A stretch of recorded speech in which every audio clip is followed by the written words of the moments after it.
talk to us a little bit more and unpack some of the issues is the electoral issues manager, Granville Adams. Granville, thanks very much indeed for joining us and welcome to the program. Thanks for the opportunity, Peter. All right, so a number of issues have been coming through the day. People complaining about one thing or another, whether it's the inks are able to come off or VDS machines not working. The voting station that I went to, the bad connections, and so had to switch to manual. And so whilst there was a small queue, it just took a little bit longer. Would you say at 22:10 that by and large, the issues that came up have been dealt with? Peter, first of all, let me tell you in no uncertain terms, we plan for a perfect election and we put all the efforts in there. There have been a number of incidents which we acknowledge, but it does not detract from the fact that in more than 90% of the cases we got it right. These issues, since the start of the day, with the opening of voting stations, they have largely been resolved. There may still be, in few cases, where people are still queuing. And our approach to that is that whoever is in the queue, we will deal with and they'll have an opportunity to vote. So people just need to be a bit patient. Those who are in the queues, they will be provided an opportunity so that that challenge will also be addressed through the elapse of time. All right, especially those areas that had the civil unrest and delayed the starting of the voting process. Will those people have be accommodated at whatever time? Because they were there already, weren't they? Yes, that's correct.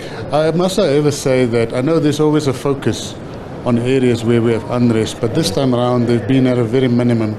So this has been one of the more peaceful elections that we've had in a very, very long time. So once again, if they are in the queue, they will be allowed to vote. All right, so a little bit earlier on, and I think there's some viewers who may not have caught the press briefing, but there was an issue about Change Party.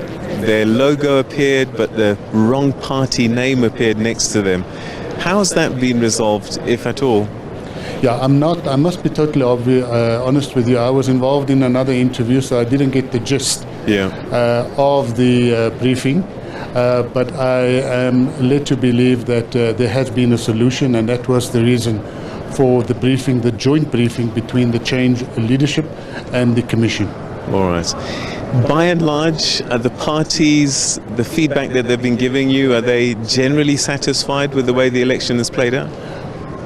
Peter, what we have, and it's part of our legislation, is at national, provincial, and at local level, we have what we call political party liaison committees, and this is embedded in our legislation.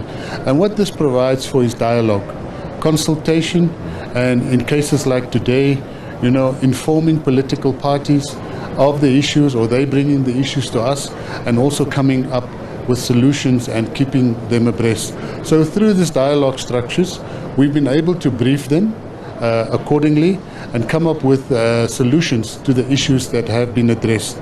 Also in this results center, we have a system called the issue tracker, as well as in the provinces, where parties have an opportunity to log all of those issues.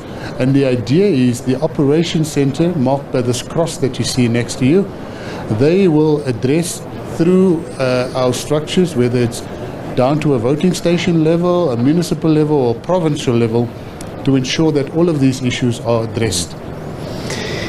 When you compare at this point, because the counting is really only starting just now, when you compare this point to 2016, has this been a better election for you? This has been a different election. I think it's really a different set of challenges. Each and every election, we normally say this is the toughest election, but this election has really had a different set of challenges. Besides the COVID pandemic, you will also recall that we've had the Moseneke Commission. We've also had a constitutional court orders when the matter was heard, and there's been a lot of stops and starts and uncertainty. And a lot of people would say, but you know, you have 5 years to prepare for an election. Yes, we concede. However, when it comes to election, the election timetable really is the last push and determines the most critical task that you have to do. So, for example, we could not do candidate nomination 5 years ago. It can only be done once there is an election is declared. And that time frame really, sets the ball rolling. And for this year, we've only had 42 days. The least that we've had prior to this was, I think, about 82 days. Right. So you can think for yourself the challenges that it presented. All right, so different election, but you feel that you've come through by and large, and that whatever the issues that have been raised do not materially affect the results of the election, and that the will of the people essentially will be heard. That is correct. Only at this early stage, the numbers are not finalized as yet, but the indication is that turnout will be lower than in the past election. So for us, that's probably the only disappointing indicator at this stage. However, I think we need to take joint responsibility, whether it is the political parties, whether it is local government. Could the IEC have done more? Yes, if we had more time, we could have had 2 registration weekends instead of 1. The low turnout, or whether it's in terms of figures or percentages, can also be ascribed to the fact that there's about 14 million South Africans who would be eligible to register but did not come to the party to register. So they obviously they disqualified themselves from participating right at the outset. Do you think that the IEC can do more in terms of education throughout the 5 years instead of this mad rush towards the end? Because there's people turning 18 every year between now and 2027, for example, and maybe an ongoing education process is required.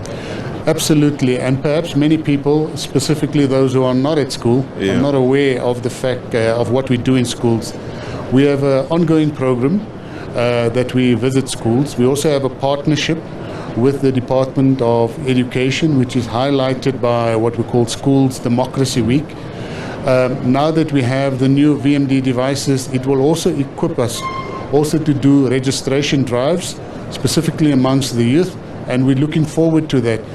However, voter education is everyone's business. It's not just the IEC's business. It is the business of civil society. It is the business of political parties. It is the business of state institutions, and forms an integral part of civic education. All right, so what happens now? Polls closed at 9 o'clock by and large. What happens now until the final result is announced? Well, the focus now shifts. Once voting is completed, once we have dealt with these queues, the focus now shifts to counting. That may have already been underway. So party agents and the IEC officials are busy sorting and counting those ballots. Once they are counted, they are reduced to a result slip, and then that becomes the focus. That result slip is then taken to our local offices, where it is first of all checked for arithmetic accuracy. It is then scanned into the system and captured.